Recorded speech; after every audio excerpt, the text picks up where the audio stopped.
In tonight's Power Grab, the president is doubling down on green, but GM is taking a step back and ignoring its paymaster with this Super Bowl ad that certainly wasn't cheap to produce. By the way, notice what it is selling, and let's just say it's not the Volt. Take a look.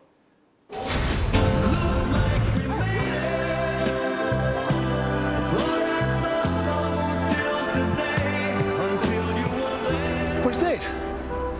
Dave didn't drive the longest-lasting, most dependable truck on the road. Dave drove before it.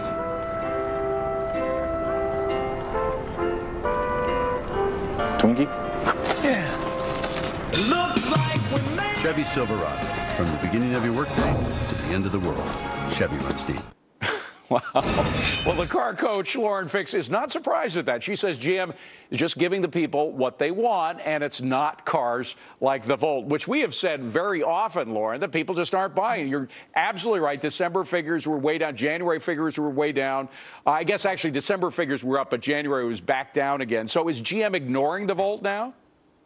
Well, of course, the Volt got a little bit of a punching bag with all those, government, and, bringing up everything.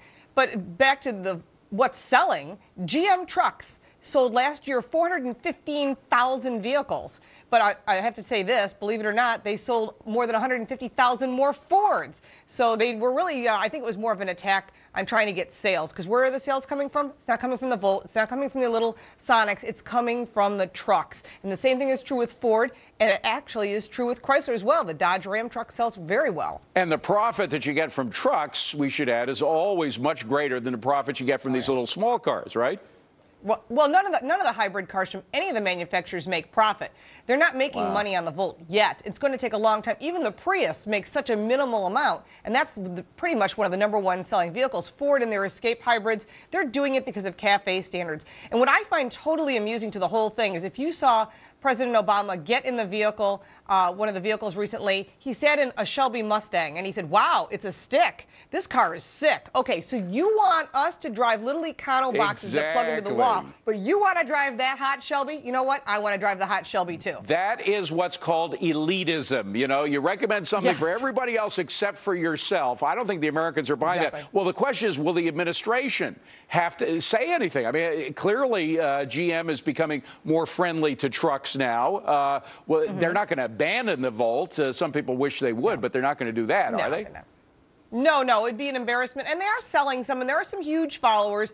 When I was on last time, I told everyone my experience with the Volt, and people were in outdoors. There's a huge following of Volt people, and that's fine, but that doesn't fit everybody's needs. If you are a working person, you're a plumber, you're a construction worker, you need to have a truck, you're going to buy a Ford, a Chevy, a GM, a Titan, Nissan truck, something. You're going to buy something. But the fact is, buying a Volt and buying a hybrid car, a plug-in car, has no towing capacity. It'd make a great fuel economy, but it doesn't meet most people's needs. And again, here we are, the government telling us what we want to drive, what we want to eat, what we're going to breathe, everything. I mean, they're already now trying to control sugar. I'm surprised they let that Twinkie in there, actually. Was it a Twinkie commercial, or was this a GM? I saw the Twinkie in the ad. It was one of the last great things left. I wonder if there was money changing hands on that. Yeah, really. Exactly. And those might outlive the apocalypse. By the way, GM is still not all well. I mean, there was talk in a journal article today that they may have to sell off, that the government may try to sell off all the shares at a $10 billion loss. I mean, they still are stuck with the Volt to a certain extent. So it still needs a little time before things settle down. Right. Actually, it's funny because I had said when they first came out with the stock, I thought, wow, they're just a year too early if they just wait, because they have really good product.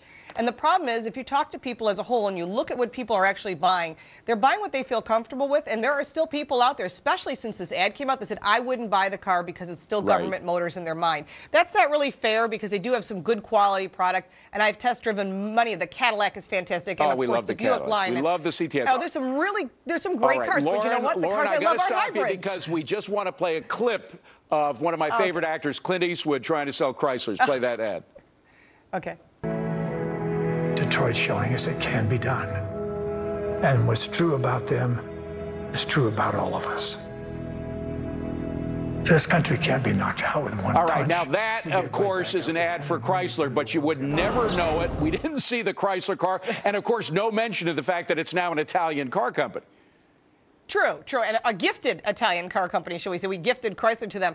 I have to say, at least that talked about Americans coming together when things weren't good. You know, we're going to survive. That's what America's all about. You know, and I have to say, Clint Eastwood probably got, I'm guessing, somewhere around $10 million for that. So I think he made out. There was some good money changing hands there. Not bad. But I have to say, you know, I noticed even in today's paper there was a full-page ad with Clint Eastwood on it. So he doesn't come out too often to do that. But at least Chrysler made a good fair play. The Gran Torino was a Ford, was it not? Yes, it was. All right. I actually tweeted about that, I'm just mentioning that. I'm sure he knows that. Lauren Fix, thank you very much.